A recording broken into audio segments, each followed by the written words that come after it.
Hello students, Mr. Mink coming to you live from my parents' house for a couple of reasons.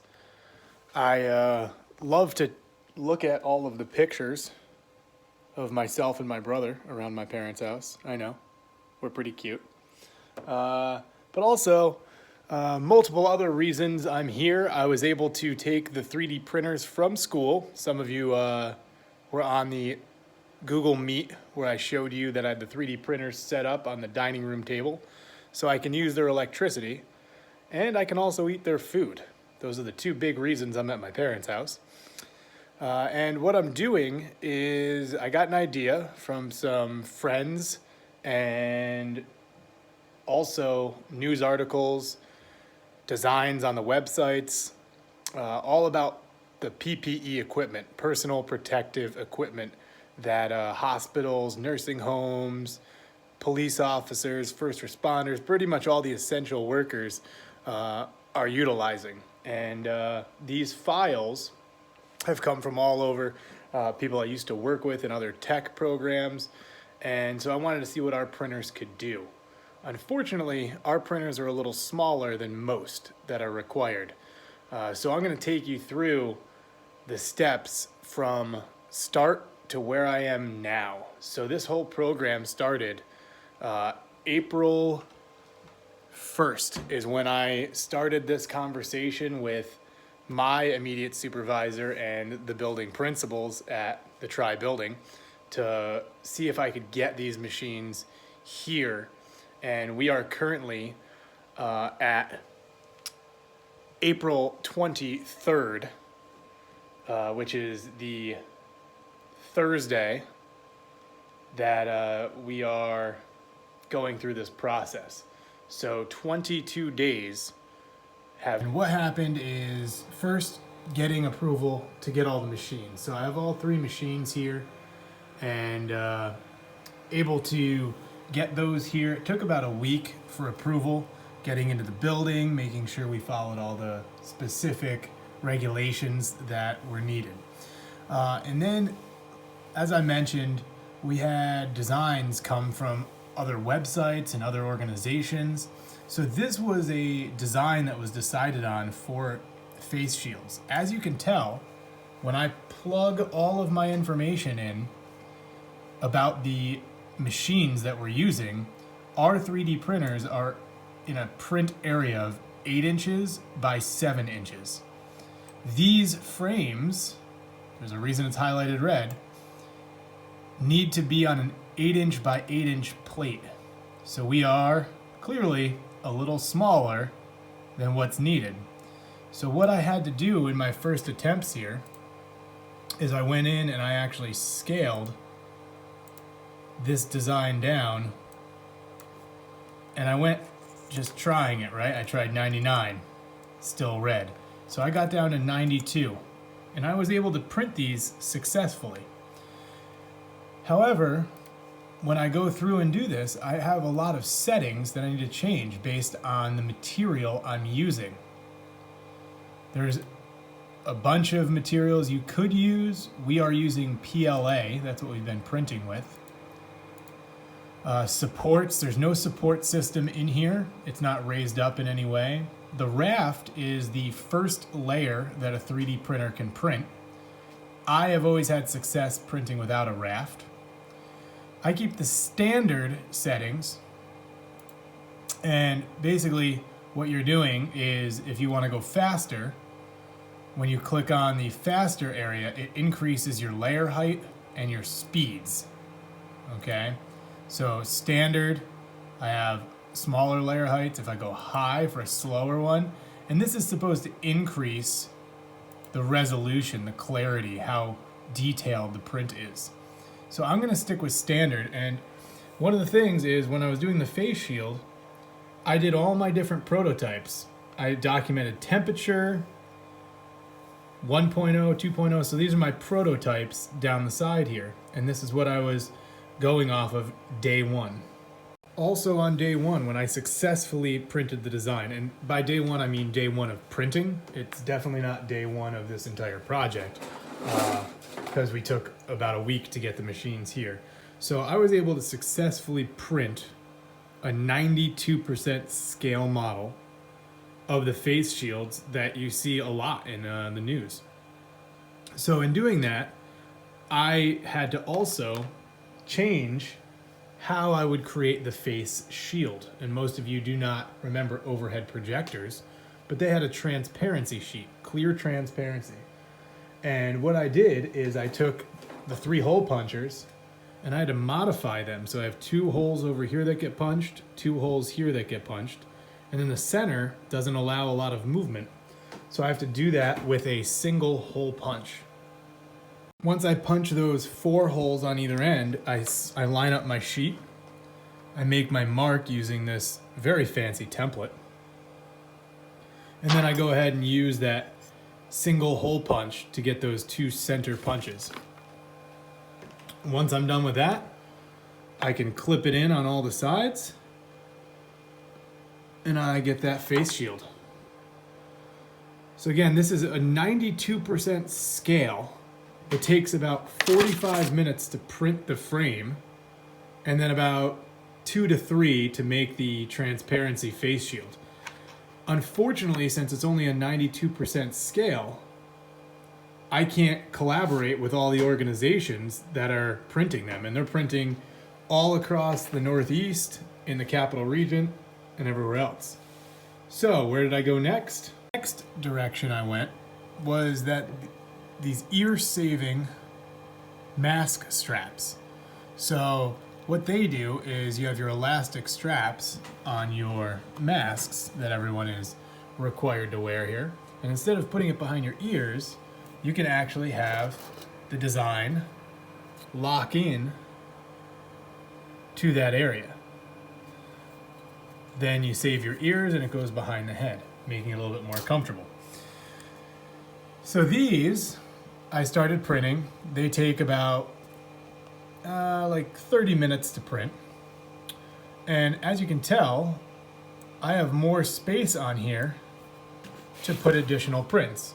But the first step was, again, going through all my settings, documenting the prototypes, making sure I can print it in high quality, but then also how fast can I print it with still getting that quality. So I went through, made it all work, figured out how fast I could print them, and then what I did is I added more to the sheet so I could run these printers and I'd get 3 times 3 every hour. So I was able to print 3 straps every hour on each machine, which made for a very easy mass production. The next situation is, who needs this?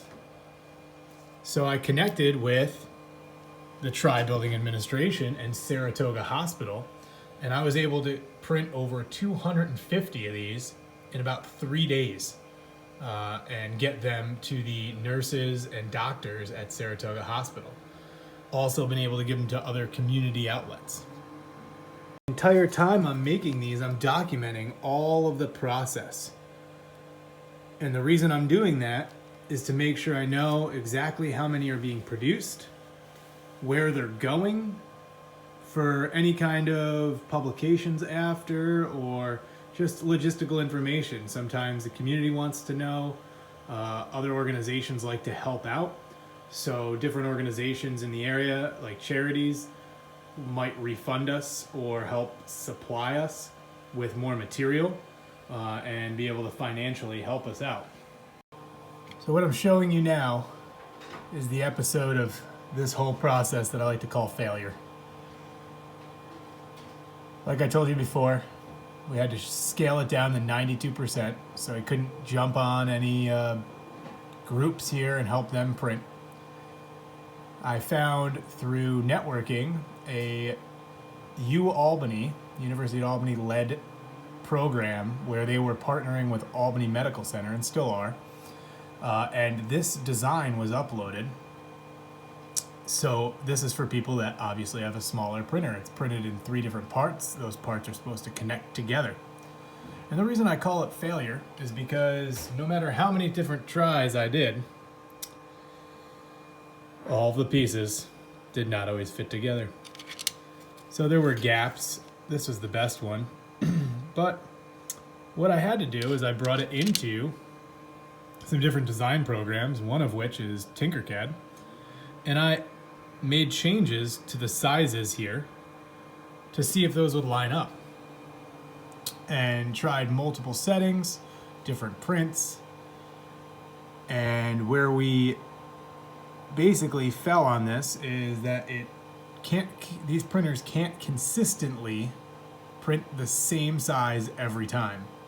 So the tolerance is not perfect, or it's not even close to be able to fit into these different connections here. So I kind of had to bail on that organization as well. So here I am, Monday, as in 4 days ago, trying to figure out what the next step is to try and help out in this PPE shortage. And I get a couple of text messages and emails from two different organizations that have understood where we are with smaller printers. And they have some small parts that they don't want to utilize their printers that are printing the bigger parts because they are taking about an hour each print. So they have these other pieces that reinforce the bottom of the face shield I first printed. That face shield piece is very small, and I said send it over. So they sent me an email with the file, downloaded it, brought it into the design program. Because I printed 250 mask straps, everybody's pretty much set that has requested them for me. So that's what brought me to bringing to this standstill. I wasn't sure what to keep printing because I'm not just gonna print and not necessarily waste material, but use the material if I can use it for something else. So in that production, like I said, a person in Clifton Park contacted me, sent me the file, I downloaded it, and here I am, day 4. Just like you may have in this process, you may have some people you play video games with, Zoom with, Skype, Snappy Chat, whatever it is. TikTok, that's a new thing, right? So any of those people that that's like PLA and myself. That's the printing material that I've been using. I've been using it for 20 plus days. We've gotten really familiar. And I know how to use it. I know the settings. I know how to make it fast. We work well together. So I was able to print a bunch of them all at once. So these are all made of PLA. I had the one design, was able to print that successfully, doing all my prototype testing, documenting all of the statistics and the options. And then once I did that, I could fit 8 of them on a platform at once, which helped me out because that means every 4 hours, one machine would put 8 out. And they were perfect. That's how they came out. PLA. Like I said, it was my best friend. We were able to work well together. So then I connected with the person who sent me the file, said I could do it, and they said that their organization is not using my good friend, PLA. They're using PETG, which is polyethylene. So it's a different plastic. It's a little stronger. They said that it's a little bit easier to sterilize. And I said, okay, so I don't have any of that. What can we do to get that? So we connected. I got 3 rolls, which were all fully funded by a organization called Adirondack Mountain Rescue. They did a GoFundMe page and raised a good amount of money. And the past 2 days, and I'm not talking a couple hours, I'm talking full work days here, we have tried it, and I've done no less than 20 prints. And just like I said with the UAlbany plan, it was failure. So these are the prints, different settings, documented everything, went through, and I just couldn't get these prints to work out. So the new material here, this is my stats sheet for the testing prototypes. The new material, like I said, it's a stronger material. And what that means is sometimes you need to heat it up more. Most of the other printers are printing at 280 degrees Celsius. Our program only allows the printers to slice and heat up to 255 degrees. So that's why we went from super stringy, so it was too cold that the layers wouldn't connect, getting to not very connected, but still a little bit sturdier. And then we got pretty close. This is the raft I was telling you about, this bottom gray piece here.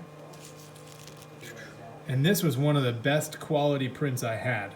That's the most recent as of this morning, but still not good. So I was able to, with technology, send these designs off to the lead contact and the lead printers of these organizations from start to finish, done multiple different products, tried different designs, and we're gonna start these PLA designs again, which worked out very well.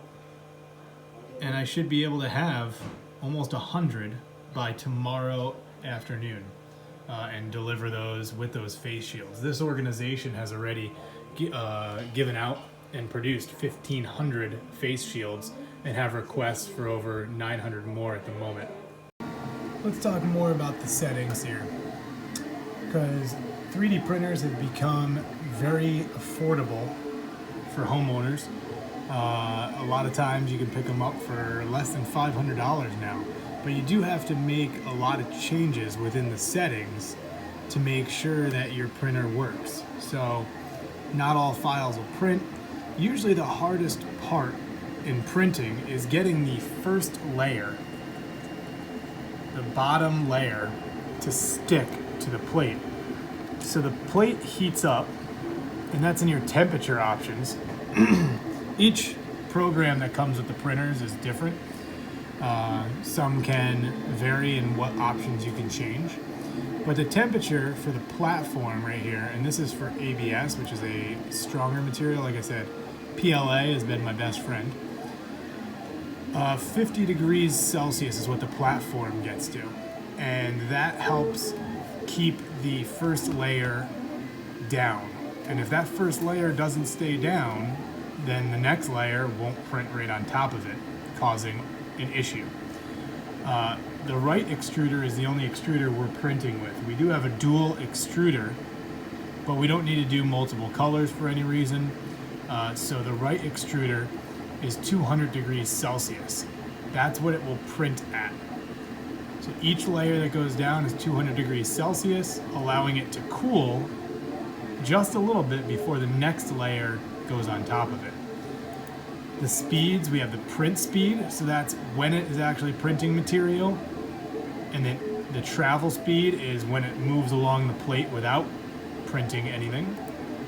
Infill, that's going to be what you see as far as how it's built. So if I were to create some kind of rectangle, the infill of it would look kind of like a honeycomb shape.